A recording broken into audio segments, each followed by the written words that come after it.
The story begins in a small, peaceful town surrounded by rolling hills and vast fields. An elderly farmer, a man in his late 60s, lives alone on his family farm. He's a simple man, hardworking and kind, who has spent his entire life tending to the land. His farm isn't large, but it's enough to keep him busy and provide for his needs. He grows vegetables, raises a few chickens, and sells his produce at the local market. The townspeople know him as a quiet, humble man who keeps to himself. The farmer's only son, now in his 30s, left the town years ago to pursue a career in law enforcement.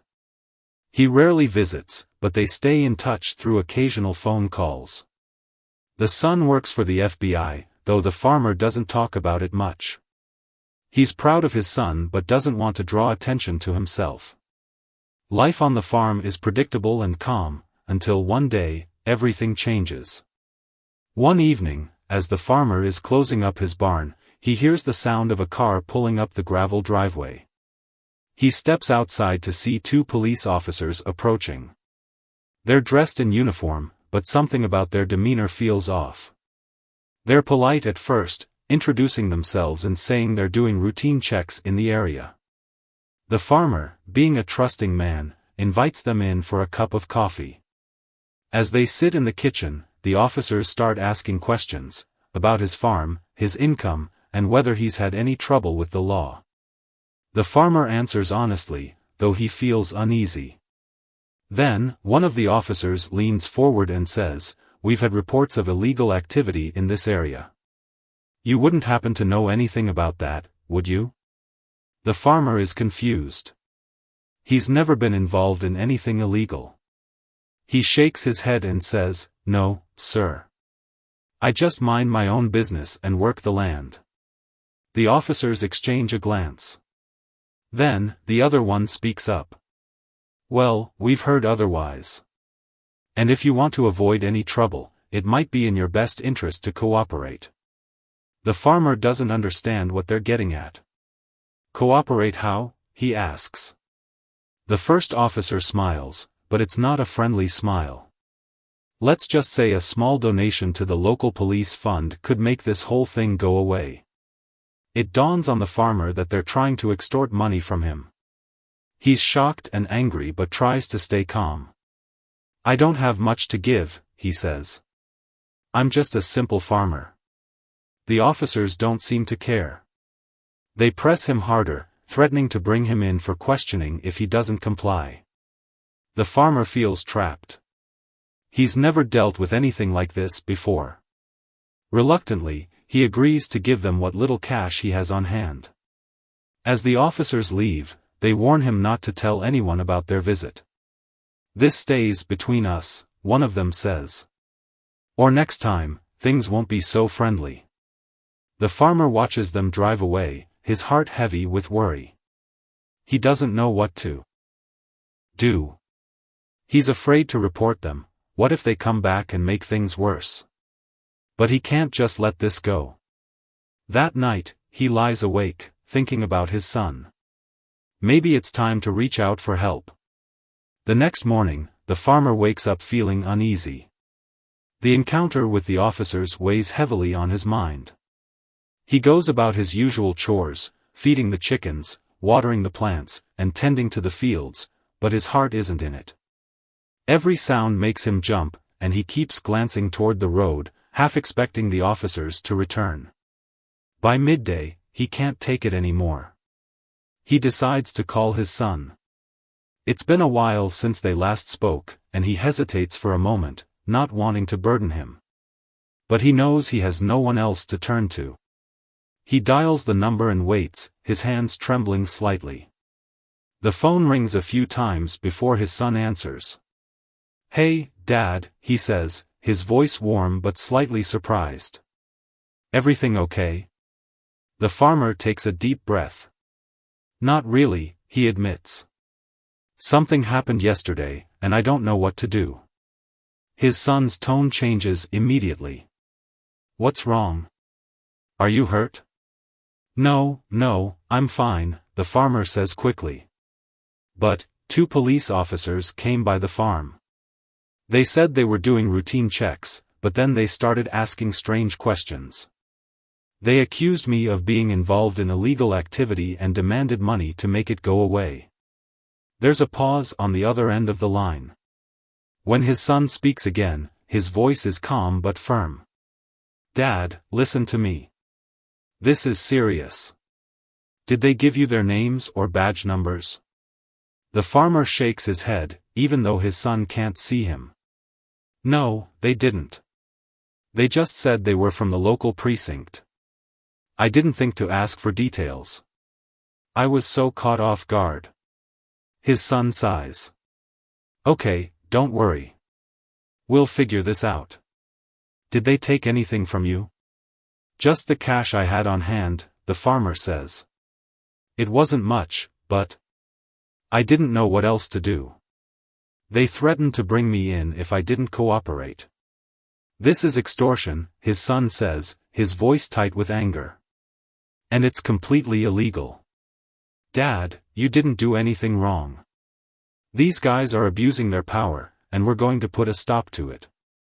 The farmer feels a small sense of relief, but it's mixed with worry.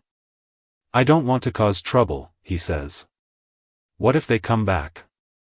What if they make things worse? They won't, his son says firmly. I'll handle this. But I need you to do something for me. If they come back, don't engage with them. Just call me right away. And don't give them any more money, no matter what they say. The farmer nods. Okay. I'll do that. Good, his son says. I'm going to make some calls and see what I can find out.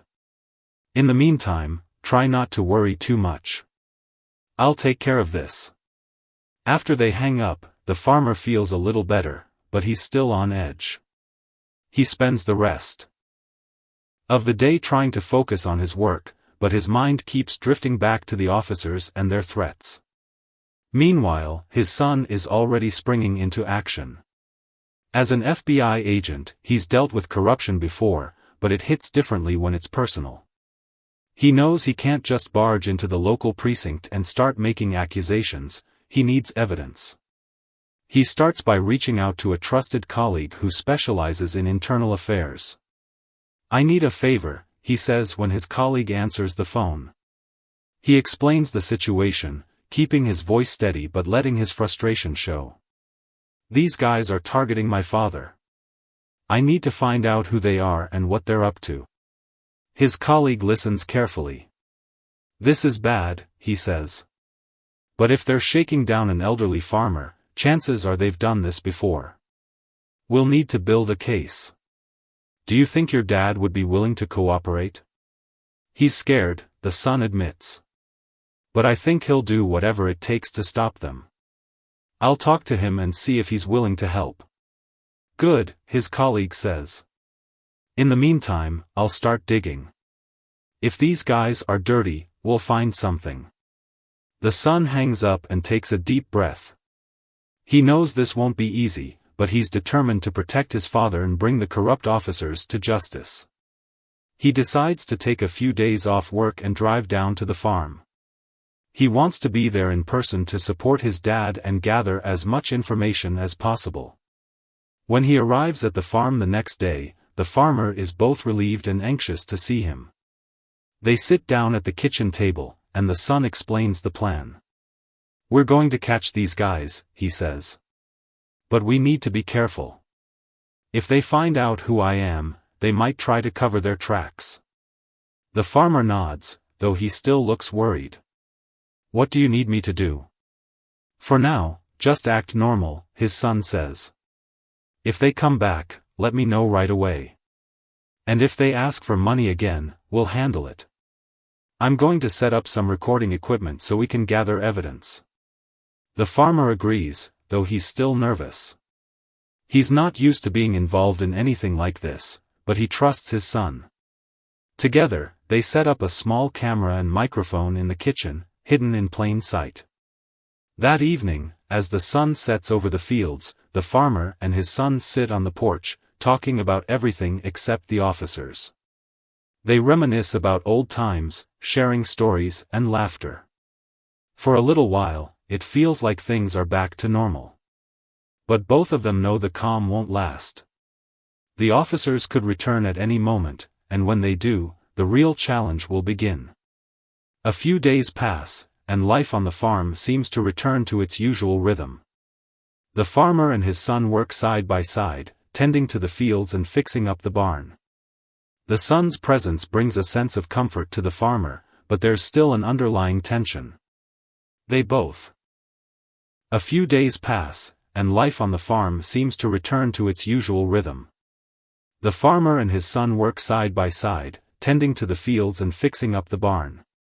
The son's presence brings a sense of comfort to the farmer, but there's still an underlying tension. They both know the officers could show up at any moment, and they need to be ready.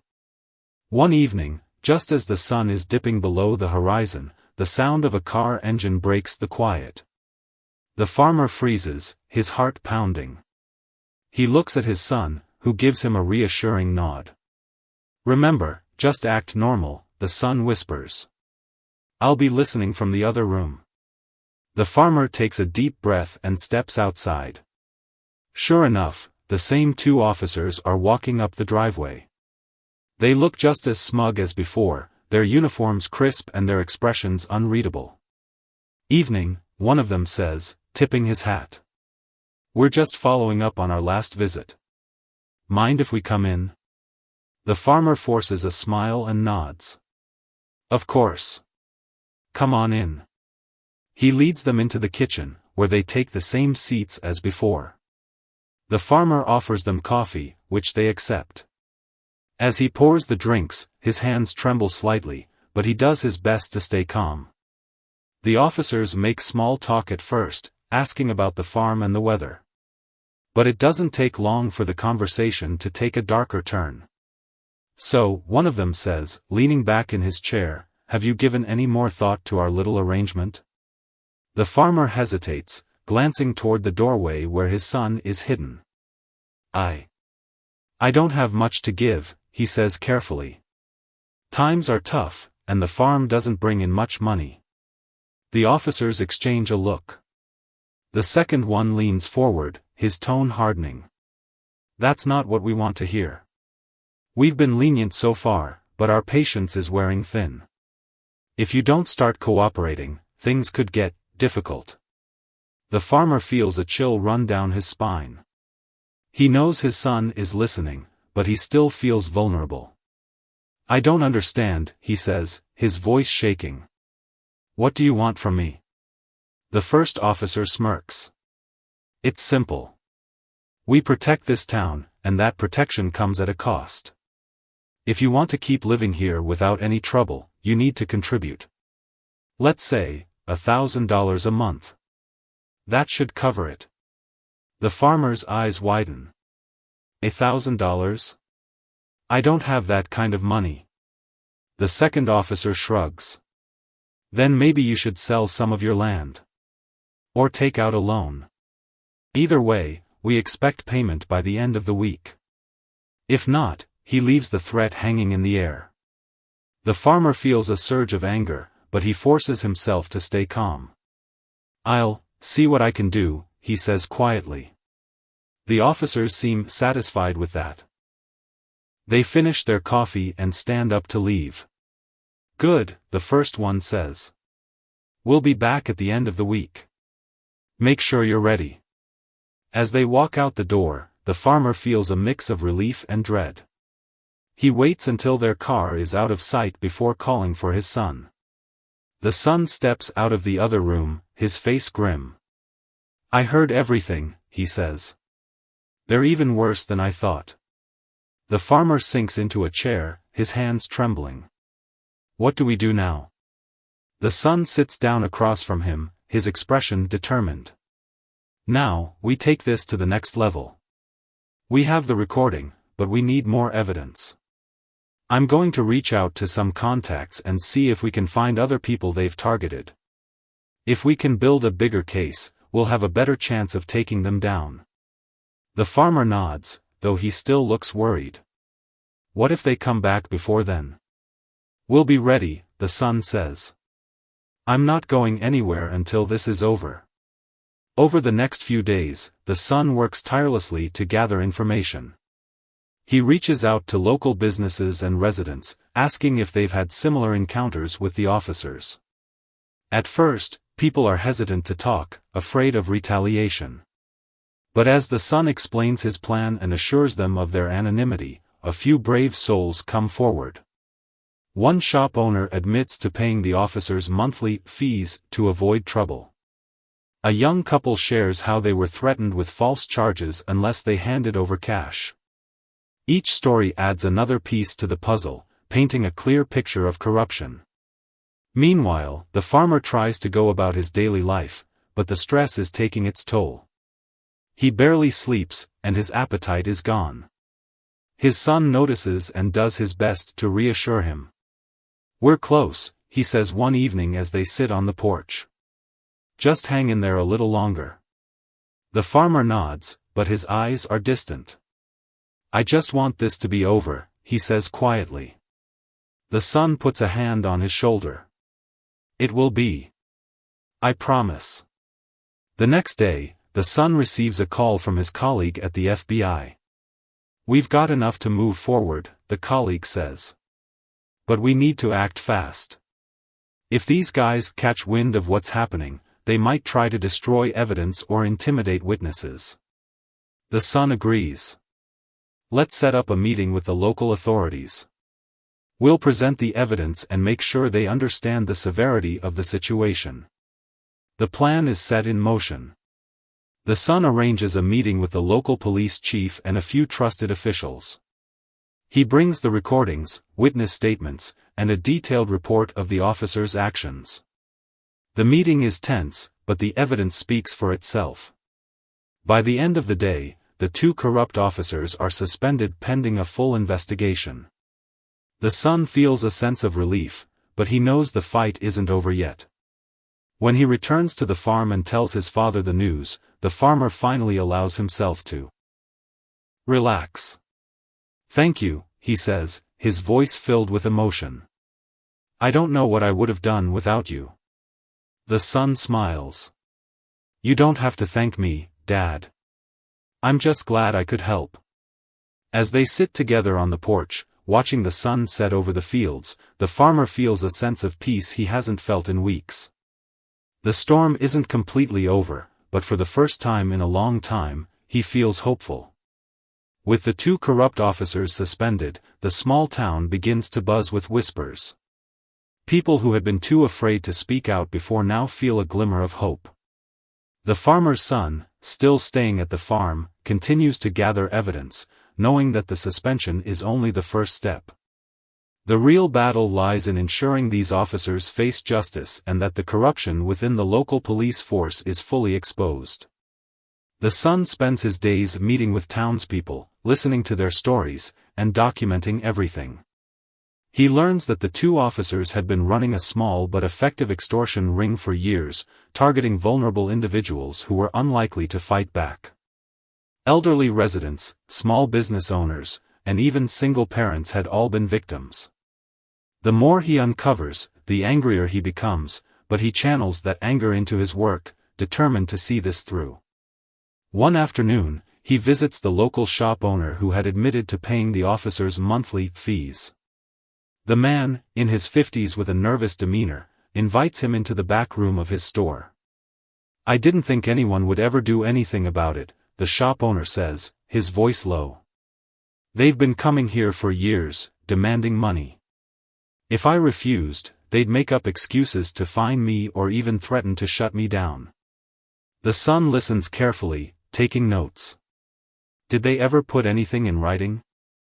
Or did they always make their demands verbally? The shop owner shakes his head. Always verbal. They were careful about that. But I started keeping a log of their visits, dates, times, and how much they took. I thought maybe someday it would help. The son's eyes light up. That's exactly the kind of evidence we need. Would you be willing to share that log with us? The shop owner hesitates, then nods. If it means they'll finally leave us alone, then yes. I'll give you everything I have. The son thanks him and leaves with a copy of the log. It's a detailed record, spanning several years, and it paints a damning picture of the officer's activities. Meanwhile, back at the farmer is starting to feel like himself again. With his son handling the investigation, he's able to focus on his work, though he still keeps an eye out for any unfamiliar cars on the road. He knows the officers are suspended, but he can't shake the feeling that they might try something desperate.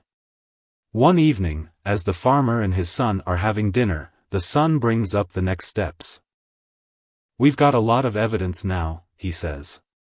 "But we need to make sure it's presented properly. I've been in touch with the district attorney's office, and they're willing to take the case. But they want to meet with you, Dad. They need to hear your story directly." The farmer looks up from his plate, surprised. "Me? What would I even say?" "Just tell them what happened," the son says gently. "Exactly how you told me.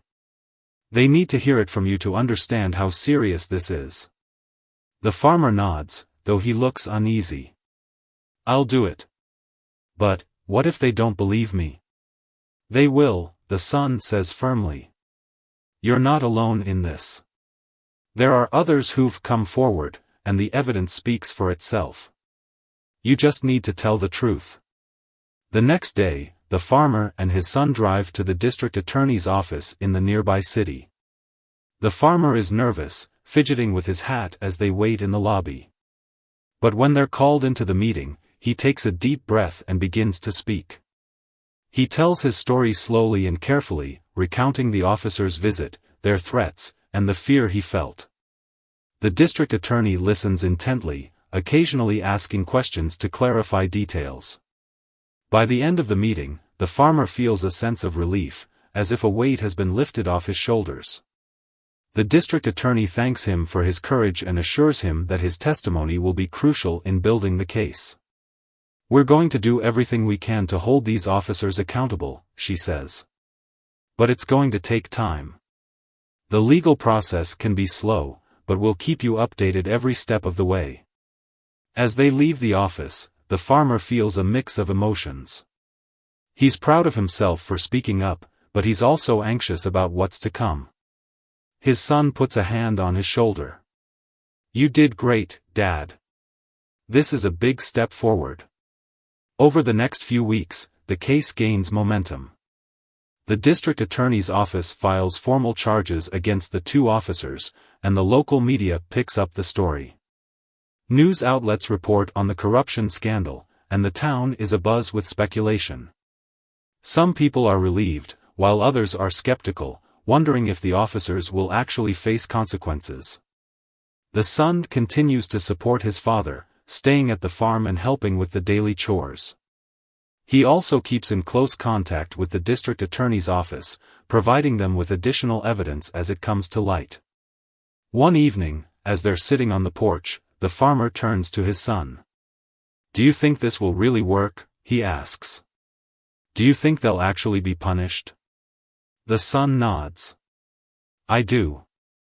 We've got a strong case, and the district attorney is committed to seeing it through.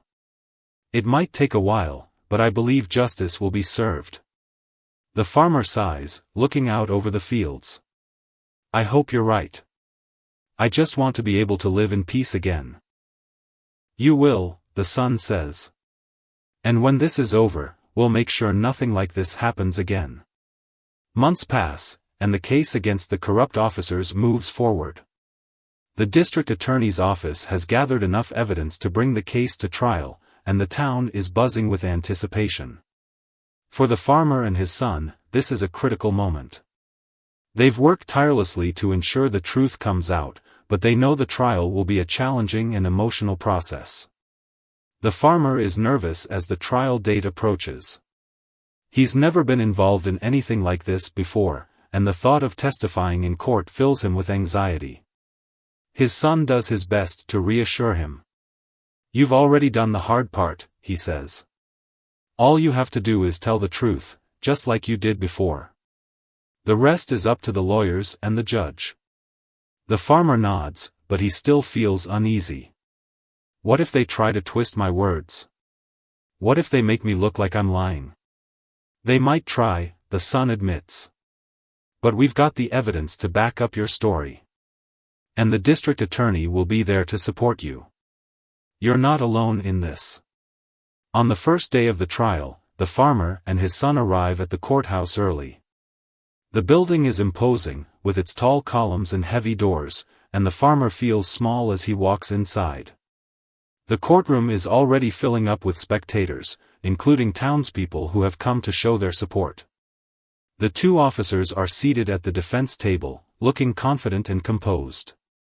They've hired a high-powered attorney, and it's clear they're prepared to fight the charges. The farmer avoids making eye contact with them, focusing instead on his son, who sits beside him in the front row. The trial begins with opening statements. The district attorney outlines the case against the officers, describing their pattern of extortion and intimidation. She emphasizes the impact their actions have had on the community, particularly on vulnerable individuals like the farmer. The defense attorney, on the other hand, paints a different picture. He argues that the officers were simply doing their jobs and that the accusations against them are baseless. He suggests that the farmer and other witnesses are exaggerating or misremembering events. The farmer listens carefully, his heart pounding.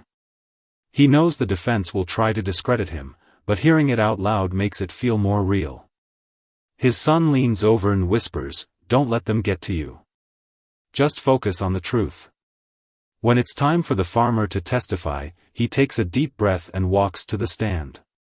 The courtroom falls silent as he's sworn in.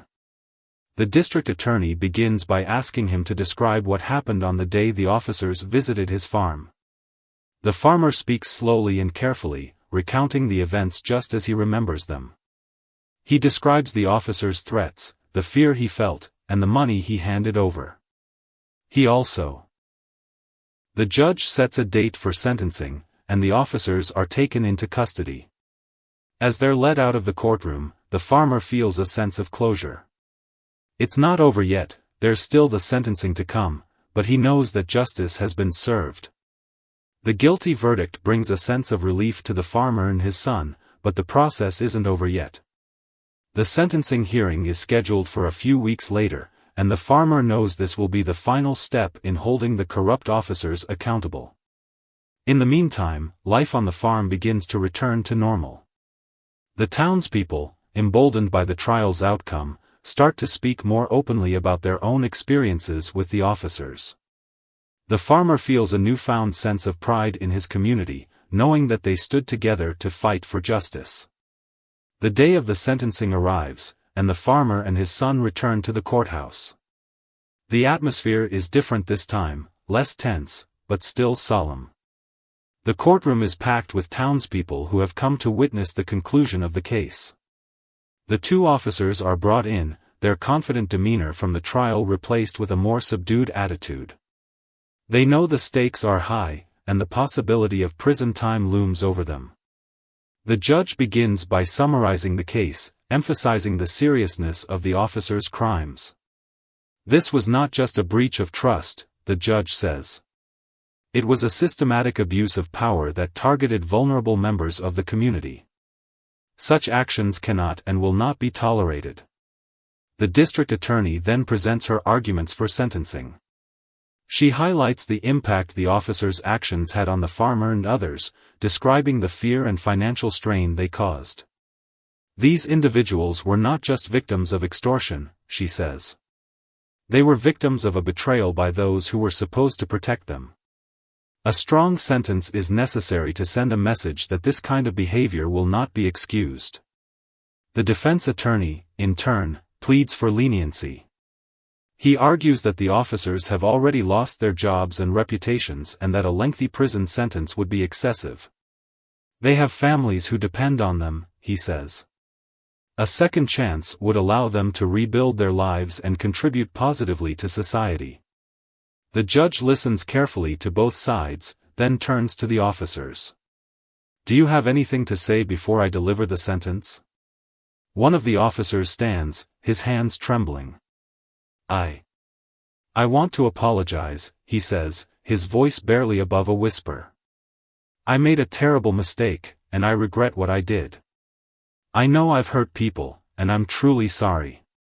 The other officer remains silent, his face unreadable. The judge nods, then takes a moment to consider his decision. Finally, he speaks. "This case is a stark reminder of the responsibility that comes with power. As law enforcement officers, you were entrusted with the duty to protect and serve.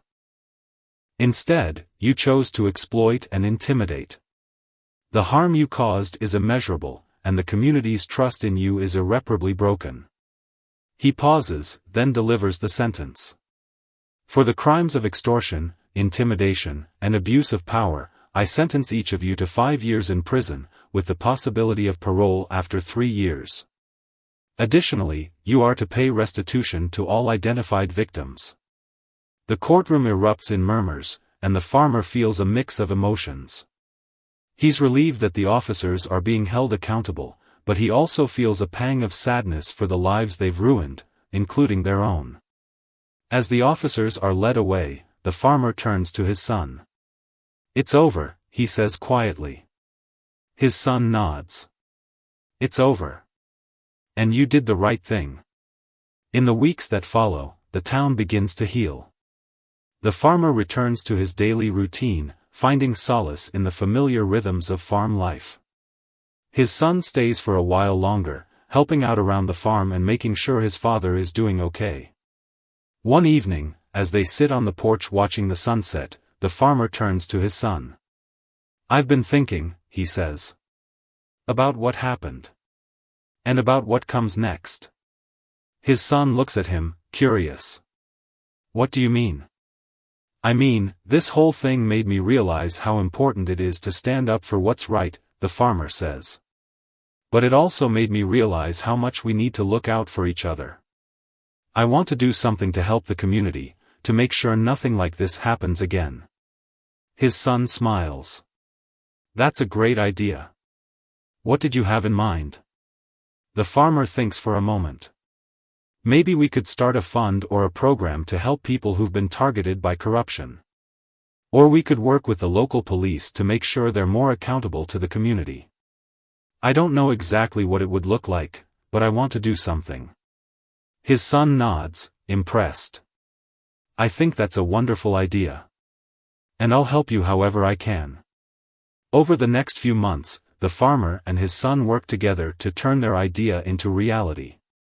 They reach out to local leaders, businesses, and residents, gathering support for a community initiative aimed at promoting transparency and accountability.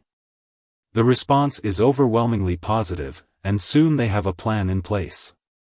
The initiative includes regular town hall meetings where residents can voice their concerns, a hotline for reporting misconduct, and partnerships with local law enforcement to ensure better oversight. The farmer even sets up a small scholarship fund for young people interested in pursuing careers in public service, hoping to inspire a new generation of ethical leaders. As the initiative gains momentum, the farmer feels a sense of purpose he hasn't felt in years. He's no longer just a quiet, humble farmer, he's a leader in his community, someone who stood up for what was right and made a difference. One evening, as he's closing up the barn, he hears the sound of a car pulling up the driveway. He steps outside to see a young couple approaching.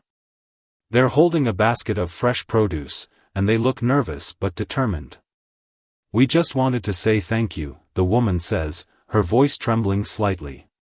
"For everything you've done. You've given us hope." The farmer is touched. He takes the basket and smiles. "Thank you," he says. "But this isn't just about me. It's about all of us, working together to make things better." The couple nods, and they talk for a while, sharing their own experiences and ideas for the future. As they drive away, the farmer feels a deep sense of satisfaction. He knows the road ahead won't be easy, but he's ready to face it. With his son by his side and his community behind him, he feels stronger than ever. The farmer's initiative to promote transparency and accountability in the town begins to take root, and the effects are felt almost immediately. The town hall meetings, held monthly in the local community center, become a space where residents can voice their concerns and share ideas. At first, only a handful of people show up, but as word spreads, the meetings grow larger and more lively. The farmer, though not a natural public speaker, finds his voice in these gatherings. He's not one for grand speeches, but his quiet, earnest manner resonates with people. He listens more than he talks, and when he does speak, his words carry weight. At one of the meetings, a young mother stands up to share her story. She talks about how she was once afraid to report a problem with a local official because she didn't think anyone would believe her. But now, she says, looking at the farmer, I feel like I have a voice. Like someone will actually listen. The farmer nods, his heart swelling with pride. That's what this is all about, he says.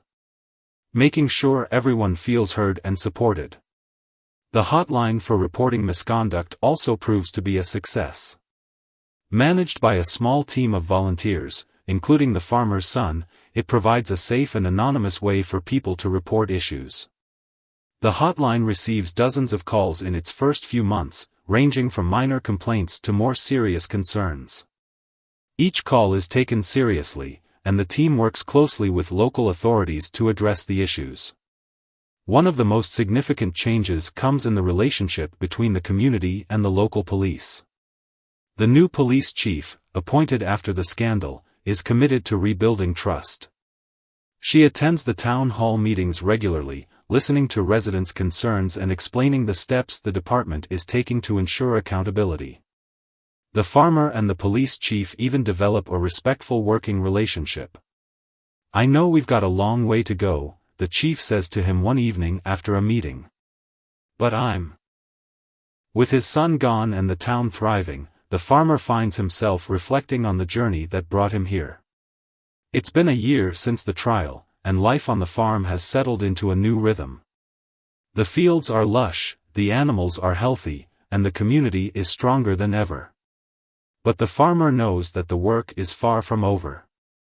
One crisp autumn morning, as he walks through the fields, he thinks about everything that has happened.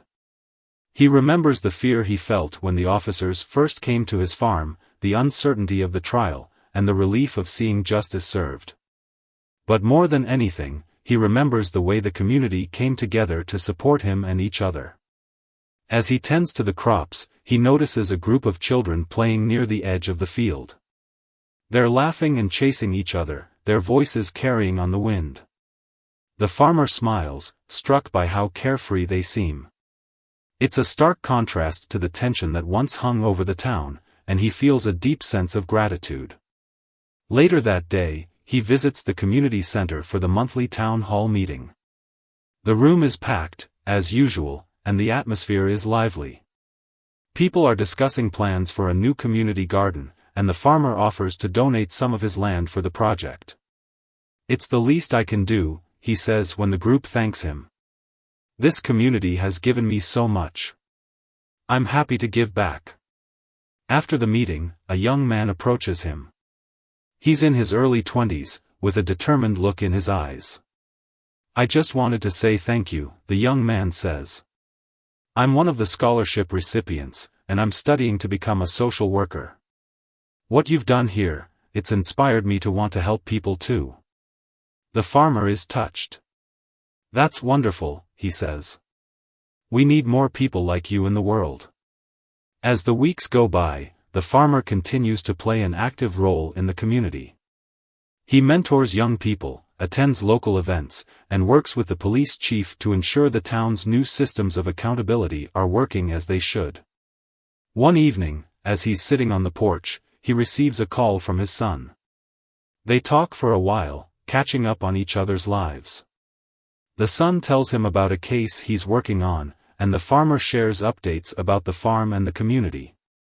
I'm really proud of you, Dad, the son says. You've made such a difference. The farmer smiles.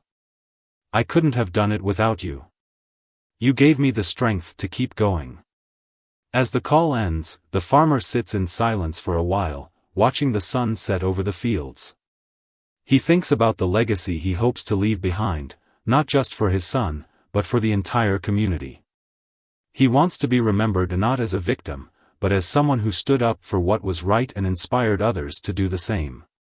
The next day, he decides to write a letter to the town.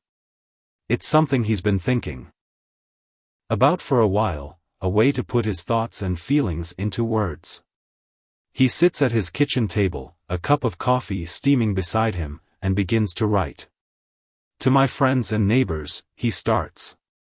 This past year has been one of the most challenging and rewarding of my life. When I first stood up to the corruption in our town, I didn't know what would happen. I was scared, and I felt alone. But then something amazing happened. You stood with me. Together, we showed that even in the face of injustice, we can make a difference.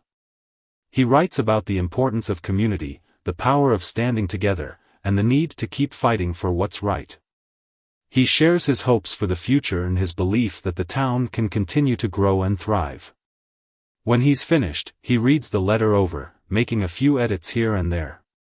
Then he takes it to the local newspaper, where the editor agrees to publish it in the next edition. The letter sparks a wave of conversation in the town.